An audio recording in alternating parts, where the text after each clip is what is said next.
Is it too late to save the environment or stop climate change? Or perhaps there's nothing we can do about it because it's too big of a challenge.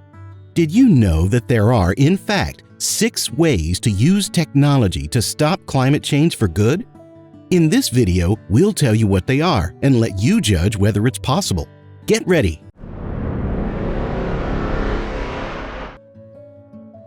Alright, so the first step is probably the single most crucial step towards decarbonization. It's converting all energy production to zero-carbon electricity. That means electricity is produced without burning fossil fuels. This is because green, zero-carbon electricity can be used directly, for example, in battery electric vehicles, or indirectly to create zero-carbon fuels like hydrogen. Zero-carbon electricity can be made in many ways, such as renewables, such as wind, solar, hydro, geothermal, ocean, and tidal, nuclear, bioenergy, and carbon capture and storage (CCS) of fossil fuel-generated electricity. Recent studies have emphasized the unique role of renewables in zero-carbon electricity. This is because the costs of renewable energy have plummeted, especially solar photovoltaics. At the same time, the alternatives, nuclear, biofuels, and CCS, pose major technical and social obstacles leading to significant public opposition. Nuclear power, for example, raises public concerns over nuclear accidents or the risk of nuclear waste. Okay, so we made all the electricity green. What about other types of energy use? Well, naturally, we switch all other energy use over to our newfound green electricity. There are many sectors where we use fossil fuel energy today, which can be converted to using green electricity. These areas include electric vehicles, heat pumps for homes and businesses, electric cooking with induction stoves and microwaves, and the extraction of metals from the earth. And all this is moving forward. Some car makers are even planning on completely phasing out normal engine cars within a few years. Finally, to achieve the switch, we'll need to expand and upgrade our electric grids to be more interconnected and smarter. We'll talk more about this later in the video. Okay, we're well on our way to a better planet, but not done yet. What about all the machines that can't be electrified? For these, we need so-called synthetic fuels. Let's dive in. Green synthetic fuels can be used in aviation, for example.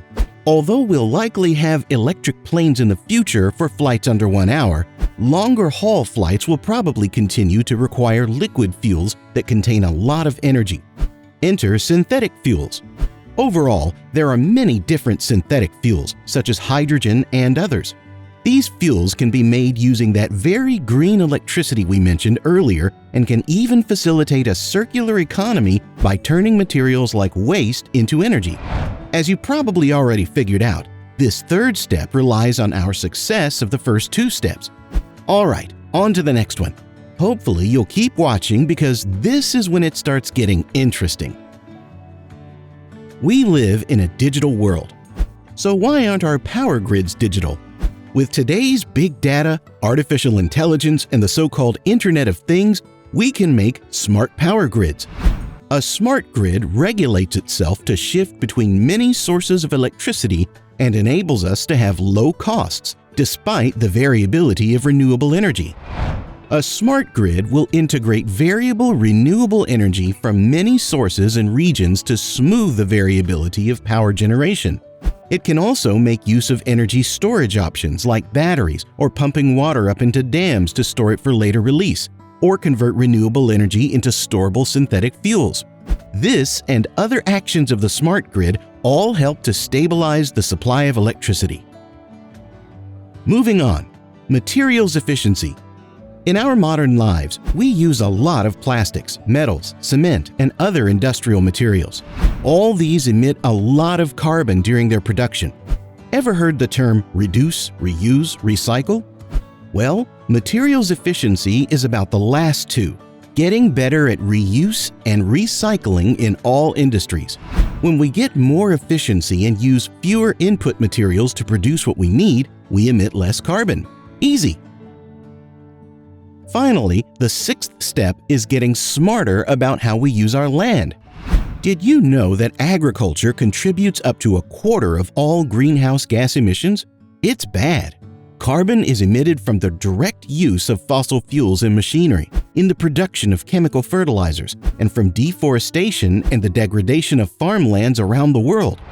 Other greenhouse gases, such as methane released by animals, especially cows, and nitrous oxide from nitrogen-based fertilizers are also released. Sustainable land use means using organic fertilizer, reducing our consumption of meat, and generally practicing more sustainable habits in land use everywhere in the world. We have a lot to do in this regard. It may be the biggest challenge of them all. So there you have it, 6 ways our society can decarbonize and stop climate change. If you want to learn more, please like and subscribe. We'll dive deeper into all these topics in the future and specific actions you can take. Thanks for watching.